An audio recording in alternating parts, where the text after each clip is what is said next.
जब हमने चैप्टर 16 में अलाइनमेंट टेक्निक्स को एक्सप्लोर किया था, तो हमने देखा था कि कैसे supervised fine tuning, SFT, proximal policy optimization, PPO, PPO और डायरेक्ट प्रेफरेंस ऑप्टिमाइजेशन, डीपीओ, ने रॉ बेस मॉडल्स को हेल्पफुल, हार्मलेस असिस्टेंट्स में ट्रांसफॉर्म कर दिया। हालांकि स्टैंडर्ड आरएलएचएफ काफ़ी हद तक प्रेफरेंस बेस्ड रिवॉर्ड मॉडल्स पर रिलाई करता है, जो आमतौर पर ह्यूमन फीडबैक पर Bradley Terry pair wise comparison loss का यूज करके ट्रेन किए जाते हैं। हालांकि ये सेटअप टोन, हार्मलेसनेस और ओपन एंडेड कन्वर्सेशनल स्टाइल के लिए बहुत बढ़िया काम करता है, लेकिन जब इसे कॉम्प्लेक्स डिटर्मिनिस्टिक रीजनिंग टास्क पर अप्लाई किया जाता है तो ये एक बड़े बॉटलनेक का सामना करता है। ह्यूमन एनोटेटर्स को कॉम्प्लेक्स 50 स्टेप मैथमेटिकल प्रूफ्स या multi file software engineering solutions को इवैल्यूएट करने में काफ़ी स्ट्रगल करना पड़ता है। इसके अलावा ह्यूमन प्रेफरेंस पर ट्रेन किए गए neural reward models reward hacking के लिए ससेप्टेबल होते हैं, जहां पॉलिसी नेटवर्क ऐसी इलोक्वेंट और अथॉरिटेटिव साउंड करने वाली जार्गन जनरेट करना सीख जाता है जो रिवॉर्ड मॉडल को हाई स्कोर देने के लिए ट्रिक कर देती है, भले ही उसके पीछे का मैथ पूरी तरह से गलत हो।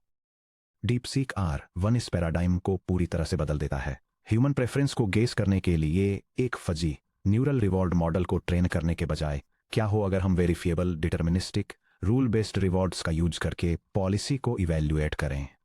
अगर कोई मॉडल पायथन स्क्रिप्ट जनरेट करता है तो हम किसी ह्यूमन से ये नहीं पूछते कि क्या ये अच्छा दिख रहा है, बल्कि हम इसे यूनिट टेस्ट्स के अगेंस्ट एक सैंडबॉक्स में रन करते हैं। अगर यह किसी ओलंपियाड अलजेब्रा प्रॉब्लम को सॉल्व करता है तो हम एक डेजिग्नेटेड टैग के अंदर से फाइनल आंसर एक्सट्रैक्ट करते हैं और ग्राउंड ट्रुथ लेटेक एक्सप्रेशन के अगेंस्ट एक स्ट्रिंग मैच रन करते हैं।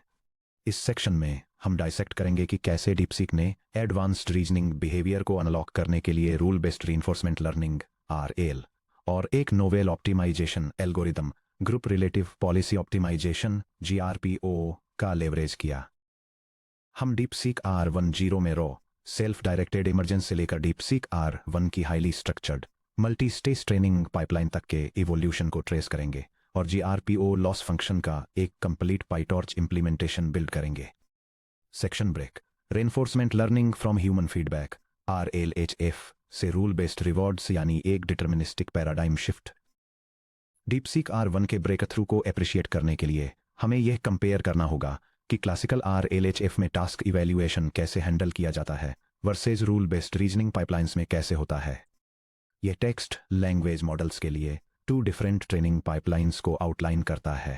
फर्स्ट मेथड में स्कोर कैलकुलेट करने और प्रॉक्सिमल पॉलिसी एल्गोरिथम्स के जरिए मॉडल को अपडेट करने के लिए एक AI इवैल्यूएटर से अप्रोक्सीमेट ह्यूमन लाइक रैंकिंग्स का यूज किया जाता है। सेकंड मेथड में AI इवैल्यूएटर की जगह एक एग्जैक्ट ऑटोमेटेड चेकर का यूज किया जाता है, जैसे कि एक कोड कंपाइलर या कैलकुलेटर, ताकि एक क्लियर यस और नो फीडबैक सिग्नल जनरेट किया जा सके, जो फिर ग्रुप बेस्ड पॉलिसी एडजस्टमेंट्स का यूज करके अपडेट्स को गाइड करता है। स्टैंडर्ड अलाइनमेंट में reward model RSI of X and Y एक कंटिन्यूअस फंक्शन है जो न्यूरल नेटवर्क वेट्स साई द्वारा पैरामीटराइज्ड है। क्योंकि यह अपनी खुद की ट्रेनिंग के दौरान स्मूथ और डिफरेंशिएबल होता है, इसलिए पॉलिसी मॉडल्स इसके out of distribution blind spots को एक्सप्लॉइट करने की टेंडेंसी रखते हैं। इसके विपरीत डीपसीक का reasoning reinforcement learning framework neural scoring को रिप्लेस करता है या फिर रिजिड रूल बेस्ड प्रोग्रामेटिक वेरीफायर्स के साथ इसे काफ़ी हद तक सप्लीमेंट करता है। एक्यूरेसी रिवॉर्ड्स RACC एक डिटर्मिनिस्टिक स्कोर है जो यह बताता है कि आंसर ऑब्जेक्टिवली सही है या नहीं। मैथमेटिक्स के लिए फाइनल बॉक्स्ड ब्लॉक के लिए आउटपुट को पार्स करें। ट्रू टारगेट के साथ इक्विवेलेंस चेक करने के लिए सिम्पाई जैसी सिंबॉलिक मैथमेटिक्स लाइब्रेरीज का यूज करें। कोडिंग के लिए ट्रिपल बैकटिक्स के अंदर के पायथन स्निपेट को एक्सट्रैक्ट करें, इसे एक आइसोलेटेड डॉकर कंटेनर के अंदर हिडन यूनिट टेस्ट केसेज के अगेंस्ट रन करें, और अगर सभी टेस्ट पास हो जाते हैं तो $1.0 रिटर्न करें, वरना $0.0 रिटर्न करें। फॉर्मेट रिवॉर्ड्स R फॉर्मेट एक स्ट्रक्चरल एनफोर्सर है जो मॉडल को तब पेनलाइज करता है जब यह अपनी स्क्रैचपैड रीजनिंग को डेडिकेटेड XML स्टाइल टैग्स जैसे कि थिंक और /think टैग्स के अंदर एनकैप्सुलेट करने में फेल हो जाता है। कोर रीजनिंग ऑप्टिमाइजेशन फेज के दौरान ह्यूमन सब्जेक्टिव प्रेफरेंसेस को हटाकर मॉडल को किसी भी इंटरमीडिएट रीजनिंग पाथ को एक्सप्लोर करने की पूरी फ्रीडम दी जाती है, चाहे वह कितना भी घुमावदार, वर्बोस या अजीब क्यों न हो। जब तक कि वह रिलायबली सही एंड रिजल्ट देता है। Section break. Group relative policy optimization GRPO यानी वैल्यू मॉडल को हटाना। हालांकि proximal policy optimization PPO large language model reinforcement learning का वर्कहॉर्स रहा है, लेकिन इसके साथ एक हैरान करने वाला मेमोरी ओवरहेड आता है। स्टैंडर्ड PPO में एक n पैरामीटर पॉलिसी नेटवर्क को ट्रेन करने के लिए GPU मेमोरी में एक साथ 4 बड़े मॉडल्स को मेंटेन करने की जरूरत होती है।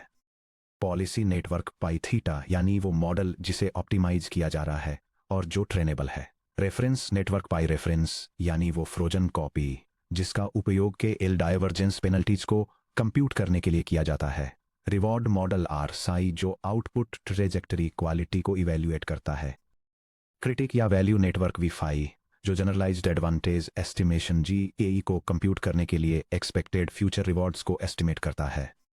अल्ट्रा लार्ज आर्किटेक्चर्स के लिए जैसे कि 671 बिलियन पैरामीटर वाले DeepSeek V3 mixture of experts MOE के लिए उसी पैरामीटर साइज का एक अलग क्रिटिक मॉडल इंस्टेंशिएट करना फाइनेंशियली और कंप्यूटेशनली प्रोहिबिटिव है। Group relative policy optimization GRPO critic network को पूरी तरह से एलिमिनेट कर देता है।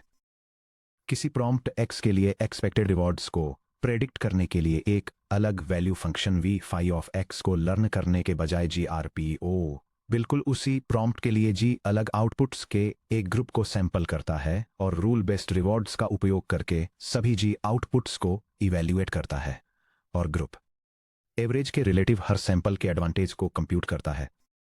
यह विजुअलाइजेशन रीइंफोर्समेंट लर्निंग में ग्रुप रिलेटिव एडवांटेजेस कैलकुलेट करने के एल्गोरिदमिक फ्लो को दिखाता है। एक सिंगल इनपुट प्रॉम्प्ट से model multiple sample trajectories generate करता है जिसमें हर एक को एक करस्पॉन्डिंग रिवॉर्ड स्कोर मिलता है। इसके बाद सिस्टम पूरे ग्रुप में इन रिवॉर्ड्स का मीन और स्टैंडर्ड डेविएशन कैलकुलेट करता है। फाइनली ये हर ट्रेजेक्टरी के रिवॉर्ड में से ग्रुप मीन को सब्ट्रैक्ट करके और उसे स्टैंडर्ड डेविएशन से डिवाइड करके नॉर्मलाइज करता है ताकि उसका रिलेटिव एडवांटेज कंप्यूट किया जा सके। GRPO का मैथमेटिकल फॉर्मुलेशन।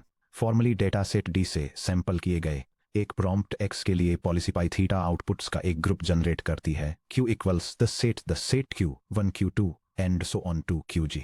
प्रत्येक आउटपुट ट्रेजेक्टरी QI को एक टोटल रिवॉर्ड स्कोर RI मिलता है। ग्रुप में ith आउटपुट के लिए एडवांटेज AI को स्टैंडर्ड स्कोर नॉर्मलाइजेशन के जरिए कैलकुलेट किया जाता है। A sub I equal to the quantity R sub I minus the mean of R divided by the quantity standard deviation of R plus delta, जहां R equals the set R1 R2 and so on to RG और delta एक छोटा scalar है, उदाहरण के लिए 10 to the power of minus, ताकि जब एक ग्रुप के सभी आउटपुट्स को एक जैसा रिवॉर्ड मिले तो डिवीजन बाय 0 से बचा जा सके। GRPO द्वारा ऑप्टिमाइज किया जाने वाला ऑब्जेक्टिव फंक्शन इस तरह डिफाइन किया गया है। Loss L subscript GRPO of theta D से सैंपल किए गए X और पायोल्ड से सैंपल किए गए I इक्वल्स 1 2G के Q सबस्क्रिप्ट I के सेट पर इस क्वांटिटी की एक्सपेक्टेड वैल्यू के इक्वल है, जो है 1/G times sum from I equals 1 2G of 1 the absolute value of Q subscript I times sum from T equals 1 2 absolute value of Q subscript I of minimum of ratio of pi subscript theta of Q subscript I T comma at T given X and Q subscript I less than T over pi old of Q subscript I comma T given X and Q subscript I less than T times A subscript I और clipped ratio जो 1 minus epsilon और 1 plus epsilon के बीच clipped है times A subscript I minus B times the KL divergence of pi subscript theta with respect to pi reference। चलिए इस equation के components को token bye token deconstruct करते हैं। Group averaging 1/G times the sum from I equal to 1 2G colon हम prompt X के लिए pi old द्वारा जनरेटेड सभी G सैंपल्ड कंप्लीशंस में सरोगेट लॉस को कंप्यूट करते हैं। पर token normalization 1 the length of QI times the sum from T equal 1 to the length of QI colon loss को प्रत्येक जनरेटेड सीक्वेंस के QI की टोटल लेंथ पर एवरेज किया जाता है ताकि लॉन्ग रिस्पॉन्स को प्योरली ट्रेजेक्टरी लेंथ के कारण ग्रेडियंट सिग्नल्स पर डोमिनेट करने से रोका जा सके। PPO style likelihood clipping token T के लिए इंपोर्टेंस सैंपलिंग रेशियो है r sub I comma t of theta equal to pi sub theta of q sub I comma t given x comma q sub I comma less than t divided by pi sub old of q sub I comma t given x comma q sub I comma less than t। हम unclip target comma r i t of theta comma times A i comma और clip target comma clip of comma r i t of theta comma from 1 1 minus epsilon to 1 plus epsilon comma times A i का minimum लेते हैं। ये bound destructively large policy updates को रोकता है जब ratio 1.0 से सिग्निफिकेंटली डेविएट होता है। कुलबैक लीबलर कॉमा के A L comma divergence regularisation comma D के एल कोलन पॉलिसी पाई थीटा को रेफरेंस बेसलाइन पाई रेफरेंस से बहुत दूर जाने से रोकने के लिए कॉमा जिससे कैटास्ट्रोफिक फॉरगेटिंग या मोड कोलैप्स हो सकता है कॉमा एक के एल पेनल्टी को सबट्रैक्ट किया जाता है। डीप सीक पॉलिसी और रेफरेंस के बीच के एल डाइवर्जेंस के लिए एक अनबायस्ड एस्टिमेटर का यूज करता है कोलन द के एल डाइवर्जेंस ऑफ पाई सब theta and sub ref equal to 2 pi sub ref of q sub I comma t given x comma q sub I comma less than t divide by pi sub theta of q sub I comma t given x comma q sub I comma less than t minus the natural logarithm of quantity pi sub ref of q sub I comma t given x comma q sub I comma less than t divided by pi sub theta of q sub I comma t given x comma q sub I comma less than t minus 1। GRPO एक memory game changer क्यों है? जी completion से dynamically baseline derive करके comma GRPO वी5 network को पूरी तरह से drop कर देता है। यह टेबल स्टैंडर्ड PPO और GRPO के बीच ऑप्टिमाइजेशन मैट्रिक्स को कंपेयर करती है। VRAM में एक्टिव मॉडल्स के लिए स्टैंडर्ड PPO को policy theta reference pi reference reward आरसाई और क्रिटिक वी5 की जरूरत होती है जबकि GRPO को सिर्फ पॉलिसी थीटा और रेफरेंस पाई रेफरेंस की जरूरत होती है। बेसलाइन कंप्यूटेशन के मामले में स्टैंडर्ड PPO इसे वैल्यू हेड वी5 of x and q less than t के जरिए एस्टिमेट करता है जबकि GRPO ग्रुप रिवॉर्ड्स के एम्पिरिकल मीन का यूज करता है। स्टैंडर्ड PPO के लिए मेमोरी फुटप्रिंट बहुत ज्यादा हाई है जो बेस पैरामीटर काउंट का लगभग 4 टाइम्स है जबकि GRPO का फुटप्रिंट बहुत कम है जो बेस पैरामीटर काउंट का लगभग 2 टाइम्स है। फाइनली सैंपल एफिशिएंसी के लिए स्टैंडर्ड PPO पर बैच हाई है जबकि GRPO लार्ज पैरेलल रोलआउट्स के लिए स्केल करता है जहां जी ग्रेटर देन और इक्वल टू 8 है। Section break DeepSeek R10 colon pure reinforcement learning और द इमर्जेंस ऑफ रीजनिंग। ये टेस्ट करने के लिए कि क्या कॉम्प्लेक्स रीजनिंग बिना ह्यूमन डेमोन्स्ट्रेशंस के प्योरली रीइंफोर्समेंट लर्निंग के जरिए इमर्ज हो सकती है कॉमा रिसर्चर्स ने पहले डीप सीक R10 को ट्रेन किया। ट्रेनिंग सेटअप R10 को high quality step by step reasoning data sets पर प्रायर फाइन ट्यूनिंग के बिना कॉमा सीधे base model comma deep seek V3 base पर GRPO अप्लाई करके ट्रेन किया गया था। प्रॉम्प्ट टेम्पलेट ने मॉडल को अपनी रीजनिंग को थिंक टैग्स के अंदर और अपने फाइनल आंसर को आंसर टैग्स के अंदर रखने के लिए इंस्ट्रक्ट किया कोलन। यह टेम्पलेट एक यूजर और आर्टिफिशियल इंटेलिजेंस असिस्टेंट के बीच डायलॉग को स्ट्रक्चर करता है जो असिस्टेंट को फाइनल रिस्पॉन्स प्रेजेंट करने से पहले स्पेसिफिक टैग्स के अंदर अपने इंटरनल रीजनिंग प्रोसेस को डॉक्यूमेंट करने का इंस्ट्रक्शन देता है। इमर्जेंट बिहेवियर्स और आहा मोमेंट जैसे जैसे training thousands of GRPO steps के साथ आगे बढ़ी कुछ बहुत ही कमाल का हुआ बिना किसी एक्सप्लिसिट सुपरविजन के कि कैसे रीजन करना है। जनरेटेड रिस्पॉन्स की एवरेज लेंथ लगातार बढ़ती गई। पॉलिसी ने यह डिस्कवर किया कि लंबे और detailed step by step traces generate करने से एक करेक्ट फाइनल आंसर प्रोड्यूस करने की प्रोबेबिलिटी काफ़ी ज़्यादा हो जाती है जो रूल बेस्ड वेरीफायर को सेटिस्फाई करता है। यह डायग्राम एक रीइंफोर्समेंट लर्निंग मॉडल की ट्रेनिंग प्रोग्रेस को दिखाता है और यह दर्शाता है कि कैसे इसका एक्यूरेसी स्कोर 10,000 ट्रेनिंग स्टेप्स के दौरान इंप्रूव होता है। यह उस माइलस्टोन को हाईलाइट करता है जहां सेल्फ करेक्शन कैपेबिलिटीज इमर्ज होती हैं और दिखाता है कि परफॉर्मेंस R10 मॉडल के टारगेट लेवल के करीब पहुंच रही है।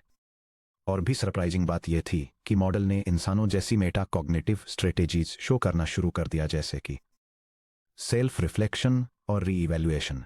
अगर किसी इंटरमीडिएट अलजेब्रिक स्टेप ने बाद में ट्रेस में कोई कॉन्ट्रैडिक्शन प्रोड्यूस किया तो मॉडल ऐसे फ्रेजेस लिखता था जैसे wait let me double check this step या hold on that doesn't make sense let me restart from equation 2 verification loops.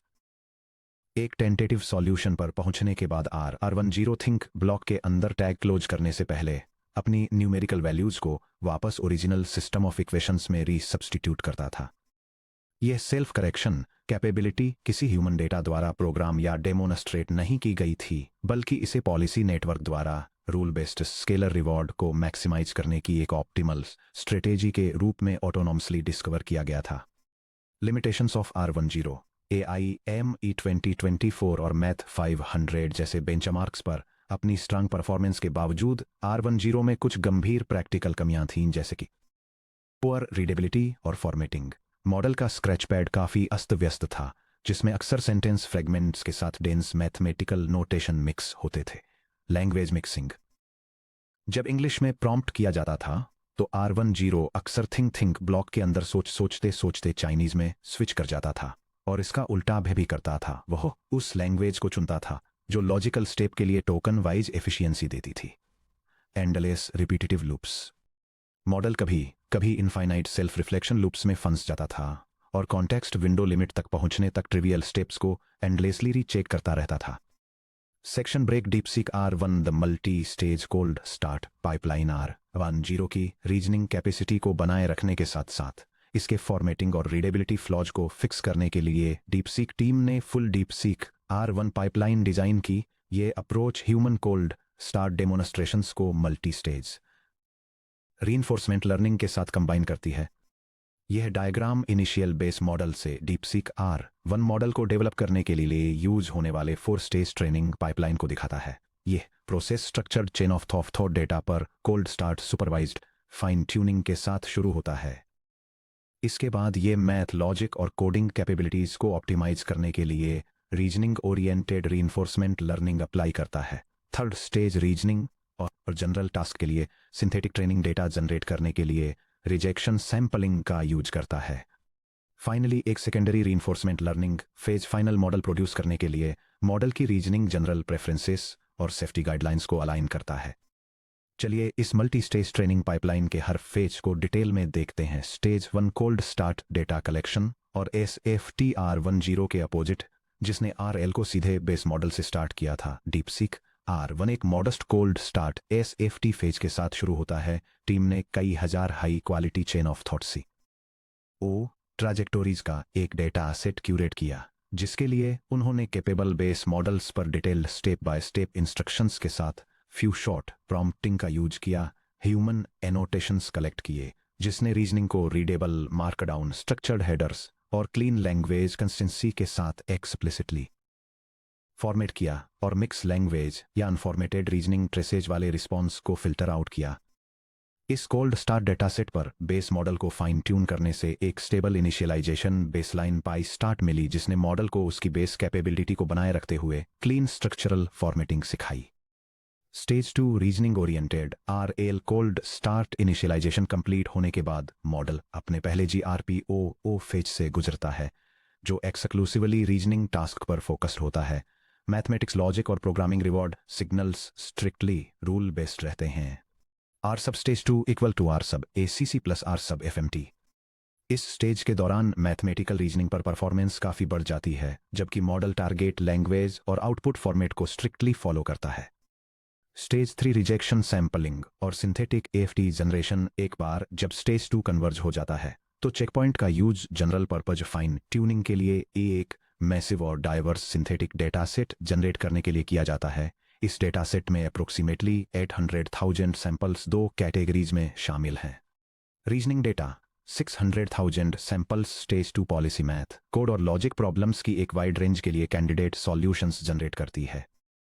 Correct outputs को रिजेक्शन सैंपलिंग के जरिए फिल्टर किया जाता है, जिसमें सिर्फ वही ट्राजेक्टरीज रखी जाती हैं जो एग्जैक्ट वेरीफायर्स को पास करती हैं, और फिर उन्हें कंसिस्टेंसी के लिए रिफॉर्मेट किया जाता है। General non reasoning data 200,000 samples creative writing, translation, open ended question answering और रोल प्ले के लिए आउटपुट्स को ह्यूमन अलाइंड प्रेफरेंसेस के साथ डीपसीक V3 पाइपलाइंस का यूज करके जनरेट किया जाता है। इसके बाद base model DeepSeek V3 base को इस कंबाइंड 800,000 सैंपल डेटासेट पर SFTK के जरिए स्क्रैच से रीट्रेन किया जाता है, जिससे एक यूनिफाइड बेसलाइन मिलती है जो कॉम्प्लेक्स रीजनिंग और स्टैंडर्ड कन्वर्सेशनल टास्क दोनों ही करने में कैपेबल है। स्टेज 4 सभी सिनेरियोज के लिए secondary reinforcement learning. Final stage में यूनिफाइड मॉडल को GRPO के सेकेंडरी राउंड से गुजारा जाता है। ये फेज एक हाइब्रिड रिवॉर्ड फंक्शन का यूज करता है। रीजनिंग टास्क के लिए ये rule based ground truth verifiers RACC का यूज करना जारी रखता है। जनरल टास्क के लिए यह क्लासिकल RLHF की तरह प्रेफरेंस बेस्ड रिवॉर्ड मॉडल्स का यूज करता है ताकि टोन अलाइनमेंट, हेल्पफुलनेस और सेफ्टी को स्कोर किया जा सके। ये मल्टी स्टेज एग्जीक्यूशन एक मॉडल डीपसीक R1 तैयार करता है जो फ्लुएंट ह्यूमन सेंट्रिक अलाइनमेंट बनाए रखते हुए कॉम्प्लेक्स मैथमेटिकल और कोडिंग बेंचमार्क्स पर टॉप टियर प्रोप्राइटरी मॉडल्स का मुकाबला करता है। Section break. PyTorch implementation GRPO loss engine. Practical में GRPO कैसे काम करता है यह समझने के लिए आइए एक कंप्लीट स्टैंडअलोन पाइटॉर्च मॉड्यूल लिखते हैं जो GRPO लॉस को इम्प्लीमेंट करता है। ये इम्प्लीमेंटेशन करंट पॉलिसी पाइथीटा और रेफरेंस पॉलिसी पाइरेफ दोनों से सैंपल की गई लॉग प्रोबेबिलिटीज को group level rule based rewards के साथ एक्सेप्ट करता है। ये ग्रुप्स पर एडवांटेज नॉर्मलाइजेशन, रेशियो क्लिपिंग और token level K L divergence regularization को हैंडल करता है। यह PyTorch module group relative policy optimization loss को इम्प्लीमेंट करता है जो आमतौर पर लैंग्वेज मॉडल्स को ट्रेन करने के लिए रीइंफोर्समेंट लर्निंग में यूज होता है, वो भी बिना किसी सेपरेट क्रिटिक नेटवर्क की जरूरत के। ये रिलेटिव एडवांटेजेस को कंप्यूट करने के लिए सेम प्रॉम्प्ट से जनरेट हुए आउटपुट्स के ग्रुप्स के अंदर रिवॉर्ड्स को नॉर्मलाइज करता है। लॉस कैलकुलेशन एक क्लिप्ड सरोगेट ऑब्जेक्टिव को कुलबैक लीबलर डाइवर्जेंस रेगुलाइजेशन के साथ कंबाइन करता है ताकि पॉलिसी को एक रेफरेंस मॉडल से बहुत ज्यादा दूर ड्रिफ्ट होने से रोका जा सके। फाइनली ये module sequence level average loss को कैलकुलेट करता है और एक सिमुलेटेड ट्रेनिंग स्टेप के साथ इसके यूसेज को डिमॉन्स्ट्रेट करता है। Section break. AI प्रैक्टिशनर्स के लिए architectural implications. DeepSeek R1 training paradigm advanced reasoning models बनाने के लिए इंपॉर्टेंट की टेकअवेज ऑफर करता है। रूल बेस्ड वेरीफायर्स ऑब्जेक्टिव रीजनिंग के लिए लर्नड रिवॉर्ड मॉडल्स को बीट करते हैं। जब deterministic task, mathematics, formal logic, code execution के लिए ऑप्टिमाइज किया जाता है तो न्यूरल रिवॉर्ड मॉडल्स को अक्सर आसानी से गेम किया जा सकता है। Direct programmatic verifiers, unit tests, computer algebra systems non exploitable ground truth signals provide करते हैं। GRPO इंफ्रास्ट्रक्चर ओवरहेड को ड्रास्टिकली रिड्यूस करता है। लर्नड क्रिटिक नेटवर्क Wi-Fi को इंट्राग्रुप रिवॉर्ड नॉर्मलाइजेशन से सब्स्टिट्यूट करके GRPO reinforcement learning training loops के लिए मेमोरी रिक्वायरमेंट को लगभग 50% तक कम कर देता है। यह स्मॉल से मिड साइज इंजीनियरिंग टीम्स को large scale policy optimization loops run करने के लिए इनेबल करता है। इमरजेंस स्पेस रिक्वायर करता है लेकिन यूजेबिलिटी स्ट्रक्चर रिक्वायर करती है। Pure reinforcement learning R10 powerful problem solving strategies discover कर सकती है लेकिन अक्सर इससे एरेटिक फॉर्मेटिंग और लैंग्वेज मिक्सिंग देखने को मिलती है। एक minimal cold start initialization data set को जब रिजेक्शन सैंपल्ड SFT स्टेजेस के साथ कंबाइन किया जाता है तो ये ऐसे मॉडल्स प्रोड्यूस करने के लिए एसेंशियल हो जाता है जो हाईली इंटेलिजेंट और यूजर फ्रेंडली दोनों हों।